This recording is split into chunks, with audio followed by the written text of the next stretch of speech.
Interrogé par Télévision Magazine pour parler de son autobiographie, Vincent Lagaffe a notamment évoqué sa passion pour les sports mécaniques. L'occasion de se confier sur son plus grave accident, à cause duquel il a frôlé la mort.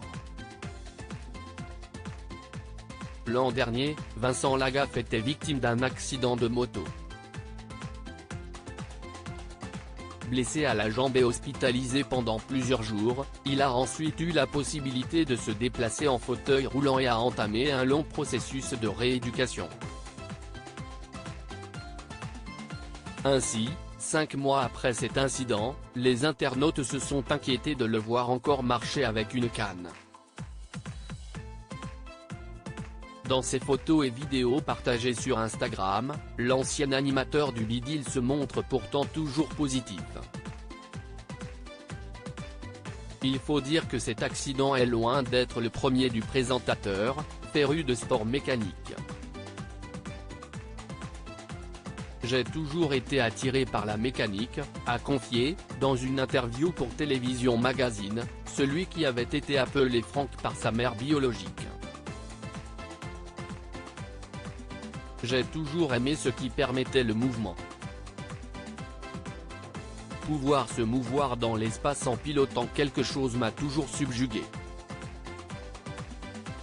Ce n'est pas tellement l'effet casque mais comme je veux toujours être devant, dans le peloton de tête, j'arrive à prendre des risques. Un accident cardiovasculaire dû à un accident de jet ski des risques, Vincent Lagaffe en a pris beaucoup il y a 16 ans en pratiquant le jet ski.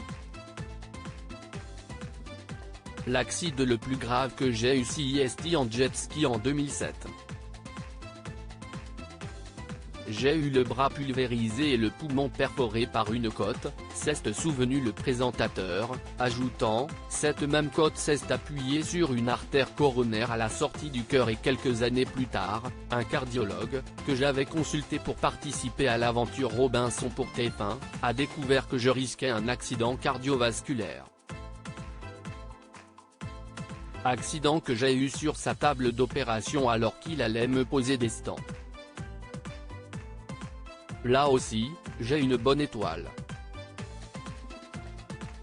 Aujourd'hui, s'il est fait tatouer no risque, no fun, pas de risque, pas de plaisir, sur le bras, Vincent Lagaffe reconnaît avoir calmé le jeu.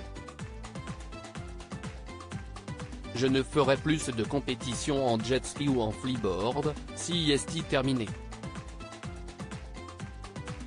Je continuerai à faire des rallyes raids mais l'important sera d'arriver, pas forcément dans les premiers.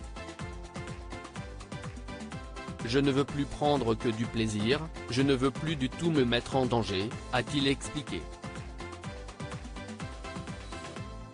Désormais, il prend un grand plaisir à faire de très grosses randonnées en VTT électrique en colline. De quoi se dépenser sans risquer sa vie.